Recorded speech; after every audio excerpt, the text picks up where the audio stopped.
ఈ లోకమనే కొండలో రకరకాల వ్యక్తుల మధ్యలో నుంచి నిన్ను నన్ను మార్క్ చేశాడు ఆయన. కొట్టు పిచ్చదానా, నిన్ను మార్కు చేశాడు ఆయన, నిన్ను మార్కు చేశాడు. తమ్ముడా, అయ్యా, నిన్ను మార్కు చేశాడు, నిన్ను కోరుకున్నాడు. ఇదిగో ఈమె, ఈయన, ఇతడు, ఇదిగో ఇతడు అని మార్కు చేశాడు. నీ మీద దేవుని మార్కు పడింది, నా మీద దేవుని మార్కు పడింది, నీ మీద కూడా ఆయన మార్కు పడింది తల్లి. ఆయన మార్కు చేశాడు, నిన్ను కోరుకున్నాడు, ఏర్పరచుకున్నాడు. అందుకే నువ్వు అందులో ఉండడానికి వీల్లేదు, నువ్వు ప్రత్యేకించబడాలి, నువ్వు వేరుపరచబడాలని డిసైడ్ చేశాడు. దీనికి లేఖనం సరిపోయింది. మూర్ఖులకు ఈ తరము వారికి వేరై మీరు రక్షణ పొందండి అన్న వచనం సరిపోయింది. దేవునికి స్తోత్రం కలుగునుగాక. హల్లెలూయా. ఎవరికి వేరై? మూర్ఖులకు ఈ తరము వారికి వేరై మీరు రక్షణ పొందండి. నేను వారి మధ్య సంచరించి నేను వారిలో నివసింతును గనుక వారిని నాకు ప్రత్యేకపరచండి. ఇదిగో మీరు వారిలో నుండి బయలు వెళ్ళి ప్రత్యేకముగా ఉండండి, ఎందుకంటే నేను మీలో సంచరింతును, నేను మీతో కూడా నివసింతును. నేను మీలో సంచరించాలి, మీతో కూడా నివసించాలి, మీరు నాతో నివసించాలి. అందుకే నేను మిమ్మల్ని కోరుకున్నాను, ఏర్పరచుకున్నాను. మీరు ప్రత్యేకంగా ఉండాలన్న వచనం కూడా సరిపోయింది. 2 కొరింథీ పత్రిక వచనం అది. చూస్తారా? మొదటి వచనం, మూర్ఖులకు ఈ తరము వారికి, అపోస్తల కార్యములు 2వ అధ్యాయము 39వ వచనం చూడు ఒక్కసారి. ఈ వాగ్దానము మీకును మీ పిల్లలకును దూరస్తులందరికీ, అనగా ప్రభు అయిన మన దేవుడు తన యొద్దకు పిలిచిన వారందరికీ చెందునని వారితో చెప్పెను. ఇంకను అనేక విధములైన మాటలతో సాక్ష్యమిచ్చి మీరు మూర్ఖులకు ఈ తరము వారికి వేరై రక్షణ పొందునని వారిని హెచ్చరించారు. దేవునికి స్తోత్రం కలుగునుగాక. మీరు మూర్ఖులకు ఈ తరము వారికి వేరై రక్షణ పొందండి. వేరుపరచబడిన అనుభవం. కొండలో నుంచి బండరాళ్ళు వేరుపరచబడ్డట్టు ఈ లోకం అనే కొండ నుంచి నిన్ను నన్ను వేరుపరిచాడు తల్లి, వేరుపరిచాడు. ఎందుకో? ముందు మార్క్ చేశాడు, డిసైడ్ చేసుకున్నాడు, ఇది నా వస్తువు అని డిసైడ్ చేసుకున్నాడు. ఇదిగో ఈ వ్యక్తి మీద నేను పని చేయాలి, ఈమె మీద నేను పని చేయాలి, ఇతడి మీద నేను పని చేయాలి, డివైడ్ చేశాడు. ఈ వేరుపరచబడిన అనుభవం ఎందుకంటే ఆయన మనతో కూడా ఉండటానికి, మనలో సంచరించడానికని. 2 కొరింథీ పత్రిక 6వ అధ్యాయము 18వ వచనం చదువు. దేవుని ఆలయమై ఉన్నాం, అందుకు దేవుడు ఇలాగు సెలవిచ్చుచున్నాడు, నేను వారిలో నివసించి సంచరింతును, నేను వారి దేవుడినై యుందును, వారు నా ప్రజల యుందురు. కావున మీరు వారి మధ్య నుండి బయలువెడలి ప్రత్యేకముగా ఉండుడి, అపవిత్రమైన దానిని ముట్టకుడని ప్రభువు చెప్పుచున్నాడు. ఎందుకు ముట్టొద్దు? మరియు నేను మిమ్మల్ని చేర్చుకొందును, మీకు తండ్రినై యుందును. అబ్బాబ్బాబ్బాబ్బా, ఏం మాట! నేను మిమ్మల్ని చేర్చుకొందును, నేను మీకు తండ్రినై ఉందును, మీరు నాకు కుమారులను కుమార్తెలునై యుందురని. కుమార్తెలు అనే మాట ఇక్కడ మెన్షన్ చేశాడండి. నేను మీకు తండ్రినై ఉందును, మీరు నాకు కుమారులను కుమార్తెలనై ఉందురని సర్వశక్తి గల ప్రభువు చెప్పుచున్నాడు. దేవునికి స్తోత్రం కలుగును గాక. కాబట్టి ఏమంటున్నాడు? మీరు ప్రత్యేకంగా ఉండాలి, మీరు ప్రత్యేకించబడాలి. మీరు మూర్ఖులకు ఈ తరము వారితో కలిసి ఉండకూడదు, వారి నుంచి మీరు వేరై జీవించాలి.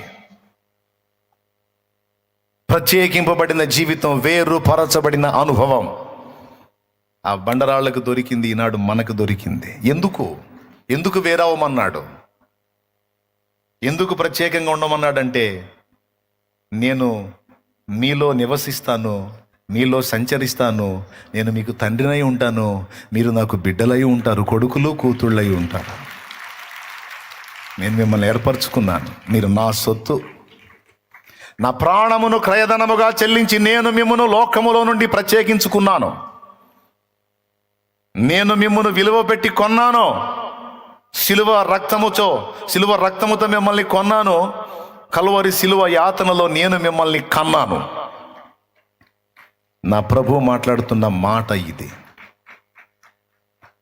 ఈరోజు మారు మనసు పొంది రక్షణ బాప్తిస్మం పొందడానికి నీకు పిలుపు ఎలా వచ్చిందో తెలుసా? లోకంలో చాలామందికి ఆ పిలుపు ఉంది, కానీ అందరు రాలా. నువ్వు మాత్రమే రాగలిగావు. ఎందుకో తెలుసా? నువ్వు ఏర్పరచబడిన వారి గుంపులో ఉన్నావు. పిలువబడిన వారు అనేకులు, ఏర్పరచబడిన వారు అది ఏర్పరచబడిన ఏర్పాట్లో నువ్వు ఉన్నావు. నువ్వు వస్తావని తెలుసు, దేవుడికి నీ హృదయం స్పందించిద్దని తెలుసు, నువ్వు కదులుతావని తెలుసు. అందుకే నీకు ఈ వార్త చెవికొచ్చేటట్టు చేసి నిన్ను ఆయన రెక్కల కిందికి తెచ్చుకున్నాడు ఈరోజు. తర్వాత ఏంటి? గాయపరచబడిన అనుభవం. మొదటిది వేరుపరచబడిన అనుభవం అయితే రెండవది గాయపరచబడిన అనుభవం. ఇక్కడ 2 పనులు జరగవలసి ఉంది బిడ్డ, గుర్తుపెట్టుకో. ఒకటి, లోకములో నుంచి మనల్ని వేరుపరచటం అనేది ఈజీ ప్రాసెసే. అది ఒక్క రోజులో అయ్యే పని. లోకములో నుండి మనల్ని వేరుపరచటం. ఇప్పుడు చూడండి, లోకస్తులు దేవుని బిడ్డలు సపరేట్ అయిపోలా, ఓకేనా? లోకస్తులు అన్యులు, క్రైస్తవులు సపరేట్ అయిపోలా ఒక్క టైటిల్తో. పెద్దగా చెప్పండి, అయిందా లేదా? ఇది ఈజీ ప్రాసెస్. లోకములో నుండి మనం వేరుపరచబడుట అనేది ఈజీ ప్రాసెస్. అది ఒక్క దినములో, ఒక గంటలో కూడా జరిగే పని. అయితే ఇప్పుడు రెండవ పని చేయాలి. దేవుడు ఏం చేయాలో తెలుసా? ఇప్పటిదాకా లోకములో ఉండి ఉండి ఉండి ఉండి ఆ లోకాన్ని నింపుకున్నాం మనం. ఇప్పుడు ఆయన మనల్ని చేతుల్లోకి తీసుకొని మనలో నిండినటువంటి ఆ లోకాన్ని మళ్ళీ వేరుపరిచే పని పెట్టుకున్నాడు. అర్థమైందో లేదో మరి? మొట్టమొదట ఏం చేశాడు? లోకములో నుండి మనల్ని వేరుపరిచాడు. ఇప్పుడు ఏం చేస్తున్నాడు? మనలో నిండిపోయిన లోకాన్ని మన నుండి సపరేట్ చేయడానికి ఇప్పుడు రోజు మన మీద పని చేస్తున్నాడు. ఆ పనే చక్కడపు పని, గాయపరిచే పని. గాయపరుస్తాడు, మళ్ళా నునుపు చేస్తాడు. గాయపరుస్తాడు, మళ్ళా నునుపు చేస్తాడు. గాయపరుస్తాడు, మళ్ళా నున్నగా చేస్తాడు. తప్పదు. మనలో ఉన్న ఎగస్టాలు కొన్ని తొలగిపోవాలంటే కొన్ని గాయాలు తప్పవు తప్పవు తప్పవు. మరి లేకపోతే నువ్వు లోకంలో నుంచి వేరవగానే సరిపోయిందా? అబద్ధం ఆడకుండా నిజం చెప్పు. నీలో లోకం లేదా? లోక ఆకర్షణలు, లోక ఆపేక్షలు, లోక సంబంధమైనటువంటి వాంఛాయుత విషయాలు నీలో లేవా? ఉన్నాయా లేవా? నేను చేయెత్తుతా. మరి మీరు ఎంతమంది చేయెత్తారో చూద్దాం. దేవునికి స్తోత్రం. ఇప్పుడు దేవుడు చేస్తున్న రెండవ పని ఏంటి?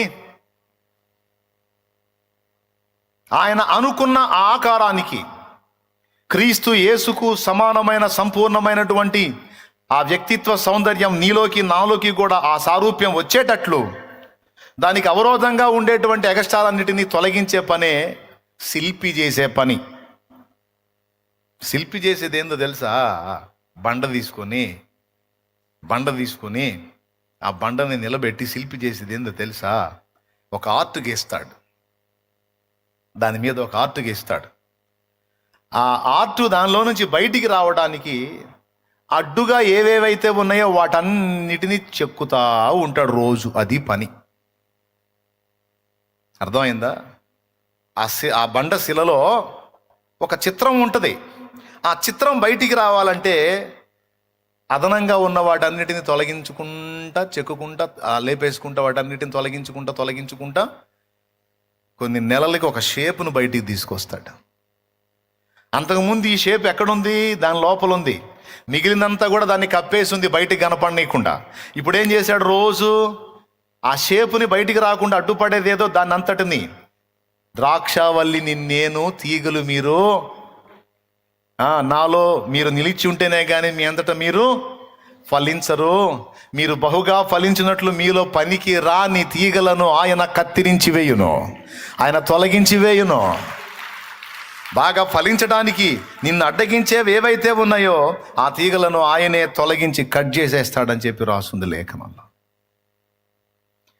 శిల విషయంలో కూడా అదే జరుగుతుంది. ఏ షేప్ అయితే వెల్లడి కావాలని శిల్పి ఊహించుకున్నాడో ఆ షేప్ బయటికి తీసుకొని రావడానికి అదనంగా ఉన్న వాటన్నిటిని చెక్కటమే శిల్పి చేసే పని. మీరు ఎప్పుడన్నా గమనించండి, ఏ శిల్పైనా వేరే పదార్థం తీసుకొచ్చి శిలకు అంటిస్తాడా?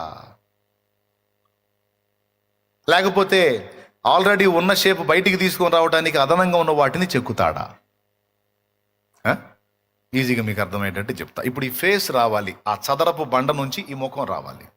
అదేమో చదరంగా ఉంటుంది. మన ముఖం చదరంగా ఉందా? ఏమండి, ఈ చెక్కలాగా చదరంగా ఉందా? లేదు. ముఖ్యం ముందుకుంది, కళ్ళు ఏమో గుంటలు ఉన్నాయి, కళ్ళు లోపలకు ఉన్నాయి, ముక్కు ముందుకుంది. ఈ ముక్కుకి కళ్ళకి సంబంధం లేకుండా పెదాలు ఉన్నాయి, అవునా? ఈ చెక్కిళ్ళు ఏమో ఎత్తుగా ఉంటాయి, ఇవేమో కొంచెం సాఫ్ట్గా ఉంటాయి. ఇక్కడ ఇదేమో అదో షేపులో ఉంటుంది, అవునా? కొంచెం లైట్గా అట్లా ముందుకు వచ్చి కదా. ఇదంతా ఒక టైపులో లేదు. ఇవేమో కొంచెం ముందుకి, ఇదేమో కొంచెం సాఫ్ట్గా, ఇవేమో గుంటలు, ఇవేమో పైకి ఎత్తులు, అవునా? రైట్. ఈ ముఖ్యమో అసలు వీటన్నిటికీ నాకు సంబంధం లేదని బయటకు వచ్చి ఉంటా. దేవునికి స్తోత్రం కలుగును గాక. ఇప్పుడు ఇదంతా చదరపు దానిలో తీసుకొని రావాలంటే ఏం చేయాలి? చదరపు బండలో తీసుకొని రావాలంటే కళ్ళ దగ్గర గుంటలు చెక్కాలి. ఈ ముక్కు దగ్గర ఇది సదరంగా ఉంటుందిగా, ఇక్కడ ఈ షేప్ వచ్చేటట్టు ఇక్కడున్న అదనం భాగం అంతా కూడా లేపేయాలి. లేపేసి రోజు కొంచెం ఈ ముక్కును అలా షేప్ బయటికి తీస్తాడు, అవునా? ఆల్రెడీ బండలో ఉంది, కానీ వేరే అదనపు వ్యవహారాలు వాటిని కప్పేశాయి. ఇప్పుడు ఏం చేస్తున్నాడు? రోజు సుత్యావులి తీసుకొని ఆ ముక్కు షేపును బయటికి రాకుండా లోపల చదరంలో కప్పేసిన భాగం ఏదైతే ఉందో దాన్ని మొత్తాన్ని చెక్కి పడేస్తా ఉన్నా. యేసయ్య మనలో సంవత్సరాలుగా చేస్తున్న పని ఇదే.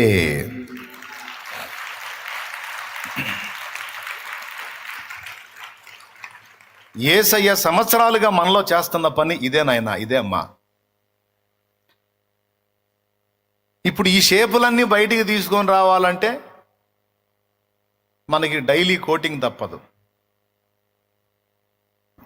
ఒక రౌండ్ కోటింగ్ ఇస్తాడు, ఒక రౌండ్ మళ్ళా ఫినిషింగ్ ఇస్తాడు. కోటింగ్ ఒక బాధ, ఫినిషింగ్ ఇంకొక బాధ. మరి వచ్చిన వాళ్ళందరూ ఇలాగా ఆ శిల్పాన్ని ఇలాగ అనాలంటే, అబ్బా ఎంత బాగుంది అనాలి. అందరి మృదువైన చేతులు దాన్ని తాకాలంటే ముందు దాని మీద ఏం పడాలి? సుత్యావులి దెబ్బలు పడాలి. అది చూడండి, ఆ షేపును బయటికి తీస్తున్నాడు చూడండి, అది ఉన్నదాన్ని బయటికి తీస్తాడు అంతే. అదనంగా ఉన్న వాటన్నిటిని చెక్కేస్తున్నాడు చూడండి. అవన్నీ చెక్కినప్పుడు షేప్ బయటకు వస్తుంది. లేని దాన్ని తీసుకొచ్చి అతికిచ్చాడా, లేకపోతే ఉన్నదాన్ని తొలగించి షేప్ బయటికి తెచ్చాడా? శ్రమలలో సిలువలో నీ రూపు నలిగినదా, శ్రమలలో సిలువలో నీ రూపు నలిగినదా, శిలనైనా నందు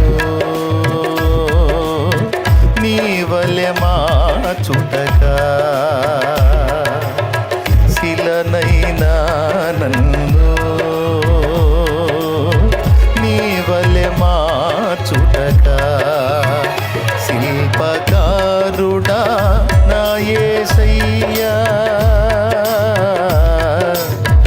మలచుచుండివా నీ పోలికగా, శిల్పకారుడా నా యేసయ్యా, మలచుచుండివా నీ పోలికగా, ఇది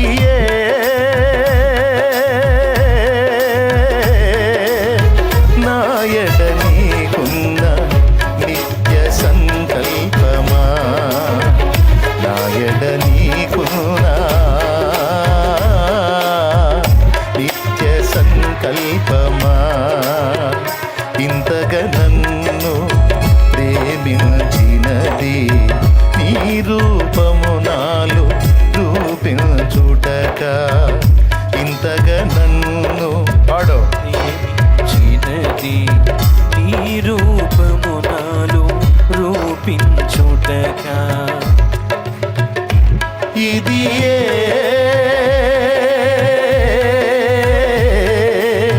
నాయడ నీకున్న నిత్య సంకల్పమా, నాయడ నీకున్న